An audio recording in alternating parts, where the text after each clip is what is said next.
ಈ ದಿನ ಈ ವೇದಿಕೆಯಲ್ಲಿ ನಮ್ಮ ಭರತನಾಟ್ಯ ಪ್ರಾಕ್ಟಿಕಲ್ ನಡೀತಾ ಇದೆ.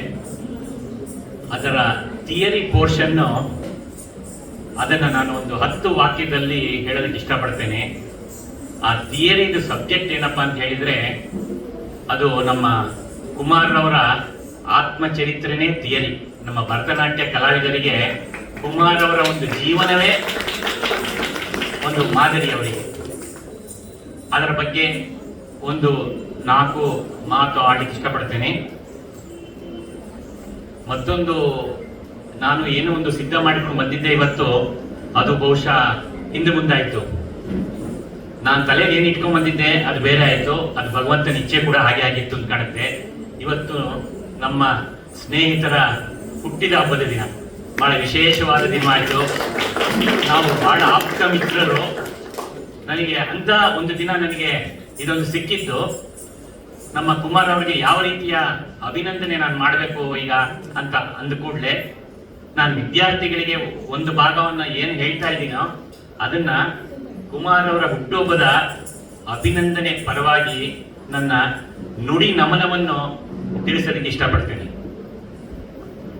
ಬಾಲ್ಯದಲ್ಲಿ ಸಂಸ್ಕಾರವನ್ನು ಉಸಿರಾಗಿಸಿಕೊಂಡ ದೂರಗಾಳಿ, ಶಿಲಾವೃಷ್ಟಿಯನ್ನು ಸಂಜೀವಿನಿ ಪರ್ವತವಾಗಿ ಮಾಡಿಕೊಂಡ ದೃಢ ಸಂಕಲ್ಪಿ, ಉದ್ಯೋಗದ ಅಸ್ಥಿರತೆಯನ್ನು ಸ್ಥಿರತೆಯಾಗಿಸಿಕೊಂಡ ಆಶಾವಾದಿ, ಉಡುಪಿಯ ಗಡಗೋಲು ಕೃಷ್ಣನ ಕೃಪೆಗೆ ಒಳಗಾದ ಕೃಷ್ಣ ಭಕ್ತ, ವೈಯಕ್ತಿಕ ಹಾಗೂ ವೃತ್ತಿ ಜೀವನದ ಅಂತರವನ್ನು ಕಂಡುಕೊಂಡ ಮೇಧಾವಿ, ಸೋಲುಗಳನ್ನು ಸುಖದ ಸುಪ್ಪತ್ತಿಗೆಯಾಗಿಸಿಕೊಂಡ ತಾಳ್ಮೆಯ ಸಕಾರ ಮೂರ್ತಿ, ಹಗಲಿರಳು ನಾಟ್ಯವನ್ನು ಉಸಿರಾಗಿಸಿಕೊಂಡು ಧ್ಯೇಯವಾಗಿಸಿಕೊಂಡ ಮಹಾನ್ ಸಾಧಕ,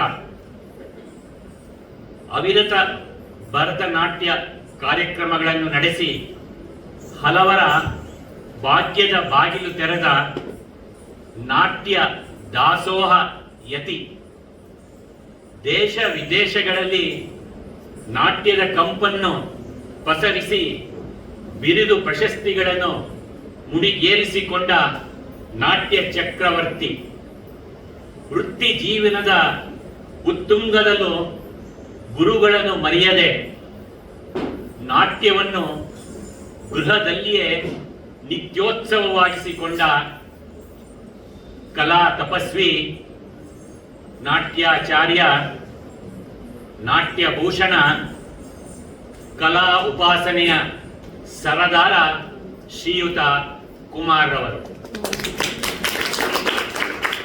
ಈಗ ಇದು ಒಂದು ಇವತ್ತು ಹುಟ್ಟಿದವರವರಿಗೆ ನನ್ನ ನಮನ.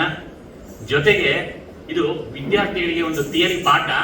ಈ ಥಿಯರಿ ಪಾಠದ ಸಿಲೆಬಸ್ ಈಗ ಓದಿದ್ದೀನಿ. 10 ಪಾಯಿಂಟ್ ಇದೆ. 10 ನಿಮಿಷದೊಳಗೆ ಮುಗಿಸ್ಬಿಡ್ತೀನಿ ಅದನ್ನ. ದಯವಿಟ್ಟು ನಮ್ಮ ವಿದ್ಯಾರ್ಥಿಗಳು ಗ್ರೀನ್ ರೂಮ್ ಒಳಗೆ ಯಾರಿದ್ದಾರೆ ಅವ್ರುಗಳು ಕೂಡ ಕಿವಿಗೊಟ್ಟು ಕೇಳಬೇಕು ಇದನ್ನ.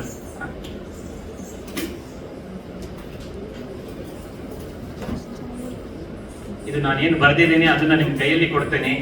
ಅದನ್ನ ಬಹುಶಃ ಇಟ್ಕೊಂಡ್ರೆ ಬೇಗ ನಿಮ್ಗೆ ಸುಲಭವಾಗಿ ಅರ್ಥ ಆಗ್ಬಹುದು ಅಂತ.